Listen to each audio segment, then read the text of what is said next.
Ika-119 na kabanata. Ang kautusan ng Diyos. Mapalad ang taong namumuhay ng malinis na naaayon sa utos ng Panginoon. Mapalad ang taong sumusunod sa mga katuruan ng Diyos at buong pusong hinahanap ang kanyang kalooban. Hindi sila gumagawa ng masama, kundi sumusunod sa mga pamamaraan ng Diyos. Panginoon, ibinigay niyo sa amin ang inyong mga tuntunin upang ito'y matapat naming sundin. Labis kong ninanais na maging tapat sa pagsunod sa inyong mga tuntunin. At hindi ako mapapahiya kapag sinunod ko ang inyong mga utos. Ako'y magpupuri sa inyo ng may malinis na puso, habang pinag-aaralan ko ang inyong matuwid na mga utos. Susundin ko ang inyong mga tuntunin, kaya huwag niyo akong pababayaan. Paano mapapanatili ng isang kabataan na maging malinis ang kanyang buhay? Mamuhay siya ayon sa inyong mga salita. Buong puso akong lumalapit sa inyo, kaya tulungan niyo akong huwag lumihis sa inyong mga utos. Ang salita niyo ay iningatan ko sa aking puso, upang hindi ako magkasala sa inyo. Purihin kayo, Panginoon. Ituro niyo sa akin ang inyong mga tuntunin. Paulit-ulit kong sinasabi ang mga kautusang ibinigay ninyo. Nagagalak akong sumunod sa inyong mga katuruan. Higit pa sa kagalakang dulot ng mga kayamanan. Ang inyong mga tuntunin ay aking pinagbubulay-bulayan, at iniisip kong mabuti ang inyong pamamaraan. Magagalak ako sa inyong mga tuntunin, at ang inyong mga salita'y hindi ko lilimutin. Ipadaman niyo ang inyong kabutihan sa akin na inyong lingkod, upang patuloy akong makasunod at makapamuhay ng ayon sa inyong salita. Buksan niyo ang aking isipan, upang maunawaan ko ang kahanga-hangang katotohanan ng inyong kautusan. Ako'y pansamantala lang dito sa sanlibutan, kaya ipaliwanag niyo sa akin ang inyong mga utos. Sa lahat ng oras ay naghahangad akong malaman ang inyong mga utos. Sinasaway niyo ang mga hambog at isinusumpa ang mga ayaw sumunod sa inyong mga utos. Ilayo niyo ako sa kanilang panghihiya at pangungutya, dahil sinusunod ko ang inyong mga turo. Kahit na magtipon ang mga namumuno at mag-usap laban sa akin, akong lingkod niyo ay patuloy na magbubulay-bulay ng inyong mga tuntunin. Ang inyong mga turo ay nagbibigay sa akin ng kagalakan at nagsisilbing tagapayo. Ako'y parang mamamatay na, kaya panatilihin niyo akong buhay ayon sa inyong pangako. Sinabi ko sa inyo ang tungkol sa aking pamumuhay at pinakinggan niyo ako. Ituro niyo sa akin ang inyong mga tuntunin. Ipaunawa niyo sa akin ang inyong mga tuntunin upang pagbulay-bulayan ko ang inyong kahanga-hangang mga gawa. Ako'y nanlulumo dahil sa kalungkutan. Palakasin niyo ako ayon sa inyong pangako. Ilayo niyo ako mula sa paggawa ng masama at tulungan niyo ako na sundin ang inyong kautusan. Pinili ko ang tamang daan. Gusto kong sumunod sa inyong mga utos.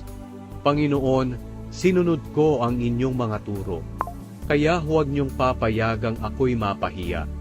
Pinagsisikapan kong sundin ang inyong mga utos, dahil pinapalawak niyo ang aking pangunawa. Panginoon, ituro niyo sa akin ang inyong mga tuntunin, at habang nabubuhay, ito'y aking susundin. Bigyan niyo ako ng pangunawa sa inyong kautusan, at ito'y buong puso kong susundin at iingatan. Pangunahan niyo ako sa aking pagsunod sa inyong mga utos. Dahil ito ang aking kasiyahan, bigyan niyo ako ng pagnanais na sundin ang inyong mga turo, at hindi ang pagnanais na yumaman. Ilayo niyo ako sa pagnanais ng mga bagay na walang kabuluhan. Panatilihin niyo ang aking buhay ayon sa inyong pangako. Tuparin niyo ang inyong ipinangako sa akin na inyong lingkod, na siyang mga ipinangako niyo sa mga may takot sa inyo. Alisin niyo ang mga kahihiyan na aking kinatatakutan. dahil mabuti ang inyong mga tuntunin. Gusto kong sundin ang inyong mga tuntunin. Dahil kayo'y matuwid, panatilihin niyo akong buhay. Panginoon, ipakita niyo ang inyong pag-ibig at pagliligtas sa akin ayon sa inyong pangako. Pagkatapos sasagutin ko ang mga kumukutya sa akin dahil ako'y nagtitiwala sa inyong mga salita. Tulungan niyo akong masabi ang katotohanan sa lahat ng pagkakataon dahil ang pag-asa ko ay nakasalalay sa inyong mga kautusan. Lagi kong susundin ang inyong kautusan habang ako'y nabubuhay. Mamumuhay akong may kalayaan dahil pinagsisikapan kong sundin ang inyong mga tuntunin. Hindi ko ikakahiyang sabihin ang inyong mga turo sa harapan ng mga hari. Nagagalak akong sundin ang inyong mga utos na aking minamahal. Iginagalang ko ang inyong mga utos na aking minamahal. At pinagbubulay-bulayan ko ang inyong mga tuntunin. Alalahanin niyo ang inyong ipinangako sa akin ng inyong lingkod, dahil ito ang nagbibigay sa akin ng pag-asa. Ang inyong mga pangako ang siyang nagpapalakas at umaaliw sa akin sa kahirapang aking dinaranas. Palagi akong hinahamak ng mga hambog, ngunit hindi ako humihiwalay sa inyong kautusan. Panginoon, inaalala ko ang inyong katarungang ibinigay noong una, at ito'y nagbibigay sa akin ng kaaliwan. Ako'y galit na galit sa masasamang tao na ayaw sumunod sa inyong kautusan. Umaawit ako tungkol sa inyong mga tuntunin kahit saan man ako nanunuluyan. Panginoon, sa gabi ay inaalala ko kayo at iniisip ko kung paano ko masusunod ang inyong kautusan. Ito ang aking kagalakan, ang sumunod sa inyong mga tuntunin. Kayo lang, Panginoon, ang tangi kong kailangan. Ako'y nangangakong susundin ang inyong mga salita. Buong puso akong nakikiusap sa inyo na ako ay inyong kahabagan ayon sa inyong pangako. Pinag-isipan ko kung paano ako namuhay at napagpasyahan kong sumunod sa inyong mga turo. Agad kong sinunod ang inyong mga utos. Kahit iginagapos ako ng masasama, hindi ko kinakalimutan ang inyong kautusan. Kahit hating gabi ay gumigising ako upang kayo'y pasalamatan sa inyong matuwid na mga utos. Ako'y kaibigan ng lahat ng may takot sa inyo at sumusunod sa inyong mga tuntunin. Panginoon, minamahal niyo ang lahat ng tao sa buong mundo. Ituro niyo sa akin ang inyong mga tuntunin. Panginoon, maging mabuti kayo sa akin na inyong lingkod, ayon sa inyong pangako. Bigyan niyo ako ng kaalaman at karunungan, dahil nagtitiwala ako sa inyong mga utos. Nang ako'y hindi niyo pa pinarurusahan, ako'y lumayo sa inyo. Ngunit ngayoy sinusunod ko na ang inyong mga salita. Napakabuti niyo at mabuti ang inyong mga ginagawa. Ituro niyo sa akin ang inyong mga tuntunin. Kahit na ako'y sinisiraan ng mga taong mapagmataas, buong puso ko pa ring tinutupad ang inyong mga tuntunin. Hindi sila nakakaunawa ng inyong kautusan. Ngunit ako'y sumusunod sa inyong mga utos ng may kagalakan. Mabuti na pinarusahan niyo ako. Dahil sa pamamagitan nito, natutunan ko ang inyong mga turo. Para sa akin, ang kautosang ibinigay niyo ay higit na mahalaga kaysa sa maraming kayamanan. Ako'y nilikha at hinubog niyo, kaya bigyan niyo ako ng pangunawa upang matutunan ko ang inyong mga utos. Matutuwa ang mga may takot sa inyo kapag ako'y kanilang nakita, dahil ako'y nagtitiwala sa inyong salita. Panginoon, alam kong matuwid ang inyong mga utos. At dahil kayo ay matapat, ako'y inyong dinidisiplina.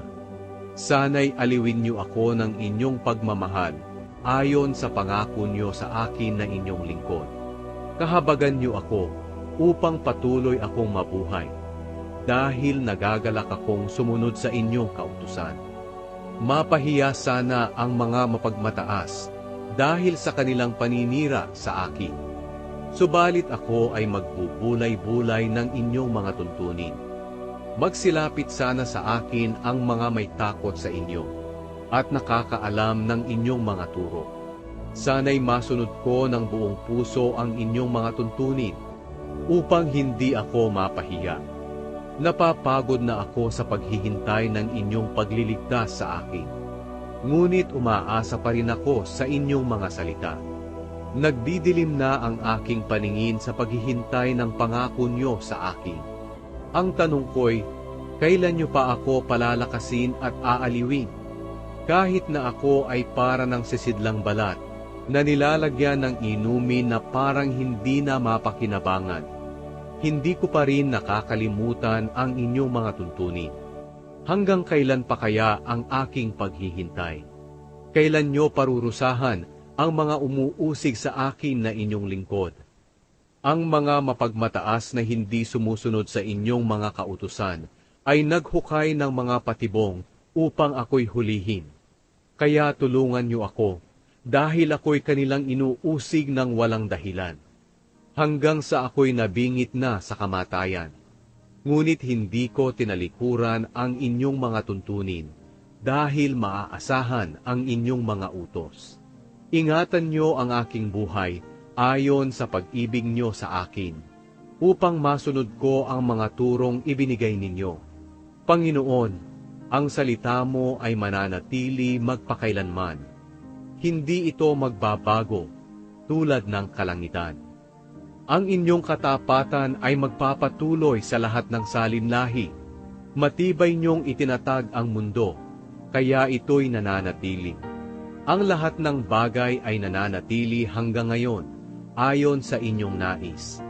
Dahil ang lahat ng bagay ay sumusunod sa inyo. Kung ang inyong kautusan ay hindi nagbibigay sa akin ng kaaliwan, namatay na sana ako dahil sa pagdadalamhati. Hindi ko kailanman lilimutin ang inyong mga tuntunin. Dahil sa pamamagitan nito'y patuloy niyo akong binubuhay. Ako'y inyo, kaya iligtas niyo po ako, dahil pinagsisikapan kong sundin ang inyong mga tuntunin. Nag-aabang ang masasama upang ako'y patayin. Ngunit iisipin ko ang inyong mga turo. Nakita kong ang lahat ng bagay ay may katapusan. Ngunit ang inyong mga utos ay mananatili magpakailanman. Iniibig ko ang inyong kautusan. Palagi ko itong pinagbubulay-bulayan. Ang mga utos nyo ay nasa puso ko. Kaya mas marunong ako kaysa sa aking mga kaaway. Mas marami ang aking nauunawaan kaysa sa aking mga guro. Dahil ang lagi kong pinagbubulay-bulayan ay ang inyong mga turo. Higit pa ang aking pangunawa kaysa sa matatanda. Dahil sinusunod ko ang inyong mga tuntunin. Iniiwasan ko ang masamang pag-uugali, upang masunod ko ang inyong mga salita. Hindi ako lumihis sa inyong mga utos, dahil kayo ang nagtuturo sa akin. Kay tamis ng inyong mga salita, mas matamis pa ito kaysa sa pulot. Sa pamamagitan ng inyong mga tuntunin, lumalawak ang aking pangunawa. Kaya kinamumuhian ko ang lahat ng gawaing masama. Ang salita niyo ay katulad ng ilaw na nagbibigay liwanag sa aking dadaanan. Tutuparin ko ang aking ipinangako na susundin ang inyong matuwid na mga utos. Hirap na po ako, Panginoon. Panatilihin niyo akong buhay ayon sa inyong pangako. Tanggapin niyo, Panginoon, ang taus-puso kong pagpupuri sa inyo. At ituro niyo sa akin ang inyong mga utos. Kahit na ako'y palaging nasa bingit ng kamatayan, hindi ko kinakalimutan ang inyong mga kautusan. Ang masasama ay naglagay ng patibong para sa akin, ngunit hindi ako humihiwalay sa inyong mga tuntunin. Ang inyong mga turo ang aking mana na walang hanggan, dahil ito'y nagbibigay sa akin ng kagalakan. Aking napagpasyahan na susundin ko ang inyong mga tuntunin hanggang sa katapusan. Kinamumuhian ko ang mga taong hindi tapat sa inyo. ngunit iniibig ko ang inyong mga kautusan. Kayo ang aking kanlungan at pananggalang. Ako'y umaasa sa inyong mga salita. Lumayo kayo sa akin, kayong mga gumagawa ng masama, upang masunod ko ang mga utos ng aking Diyos. Panginoon, bigyan niyo ako ng kalakasan ayon sa inyong pangako, upang ako ay patuloy na mabuhay. At huwag niyong hayaan na mabigo ako sa pag-asa ko sa inyo. Tulungan niyo ako upang ako ay maligtas, at nang lagi kong maituon sa inyong mga tuntunin ang aking isipan. Itinakwil niyo ang lahat ng lumayo sa inyong mga tuntunin. Sa totoo lang, ang kanilang panluloko ay walang kabuluhan. Itinuturing niyo na parang basura ang lahat ng masasama rito sa mundo. Kaya iniibig ko ang inyong mga turo. Nanginginig ako sa takot sa inyo. Sa hatol na inyong gagawin ay natatakot ako. Ginawa ko ang matuwid at makatarungan. Kaya huwag niyo akong pababayaan sa aking mga kaaway. Ipangako niyong tutulungan niyo ako na inyong lingkod. Huwag pabayaang apihin ako ng mga mayayabang. Nagdidilim na ang aking paningin sa paghihintay sa inyong pangako na ililigtas ako. Gawin niyo sa akin na inyong lingkod ang naaayon sa inyong pagmamahal, at ituro niyo sa akin ang inyong mga tuntunin. Ako ay inyong lingkod, kaya bigyan niyo ako ng panguna ko ang inyong mga katuruan. Panginoon, ito na ang panahon upang kayo ay kumilos, dahil nilalabag ng mga tao ang inyong kautusan. Pinahahalagahan ko ang inyong mga utos, nang higit pa kaysa sa ginto o pinakadalisay na ginto. Sinusunod ko ang lahat niyong mga tuntunin, kaya kinamumuhian ko ang lahat ng masamang gawain. Kahanga-hanga ang inyong mga turo, kaya sinusunod ko ito ng buong puso. Ang pagpapahayag ng inyong mga salita ay nagbibigay liwanag sa isipan ng tao at karunungan sa mga wala pang kaalaman. Labis kong hinahangad ang inyong mga utos. Masdan niyo ako at kahabagan, gaya ng lagi niyong ginagawa sa mga umiibig sa inyo. Patnubayan niyo ako sa pamamagitan ng inyong mga salita, at huwag niyong hayaang pagharian ako ng kasamaan. Iligtas niyo ako sa mga nang-aapi sa akin, upang masunod ko ang inyong mga tuntunin. Ipakita niyo sa akin na inyong lingkod ang inyong kabutihan, at turuan niyo ako ng inyong mga tuntunin. Labis akong umiiyak, dahil hindi sinusunod ng mga tao ang inyong kautusan. Matuwid kayo, Panginoon, at tama ang inyong mga paghatol. Ang inyong ibinigay na mga turo ay matuwid at mapagkakatiwalaan. Labis ang aking galit dahil binaliwala ng aking mga kaaway ang inyong mga salita. Napatunayan na maaasahan ang inyong mga pangako, kaya napakahalaga nito sa akin na inyong lingkod. Kahit mahirap lang ako at inaayawan, hindi ko kinakalimutan ang inyong mga tuntunin. Walang katapusan ang inyong katuwiran, at ang inyong kautusan ay batay sa katotohanan. Dumating sa akin ang mga kaguluhan at kahirapan, ngunit ang inyong mga utos ay nagbigay sa akin ng kagalakan. Ang inyong mga turo ay matuwid at walang hanggan. Bigyan niyo ako ng pangunawa upang patuloy akong mabuhay. Panginoon, buong puso akong tumatawag sa inyo. Sagutin niyo ako, at susundin ko ang inyong mga tuntunin. Tumatawag ako sa inyo. Iligtas niyo ako, at susundin ko ang inyong mga tuntunin. Gising na ako bago pa sumikat ang araw, at humihingi ng tulong sa inyo. Dahil nagtitiwala ako sa inyong pangako, ako'y nagpuyat ng buong magdamag, upang pagbulay-bulayan ang inyong mga pangako. Panginoon, dinggin niyo ako ayon sa inyong pagmamahal. Panatilihin niyo akong buhay ayon sa inyong paghatol. Palapit na ng palapit ang masasamang umuusig sa akin, ang mga taong tumatanggi sa inyong kautusan. Ngunit malapit kayo sa akin, Panginoon, at ang inyong mga utos ay maaasahan. Sa pag-aaral ko ng inyong mga turo, naunawaan ko noon paman na ang inyong mga katuruan ay magpapatuloy magpakailanman. Masdan nyo ang dinaranas kong paghihirap at ako'y inyong iligtas. Dahil hindi ko kinakalimutan ang inyong kautusan. Ipagtanggol nyo ako at iligtas. Panatilihin nyo akong buhay ayon sa inyong pangako.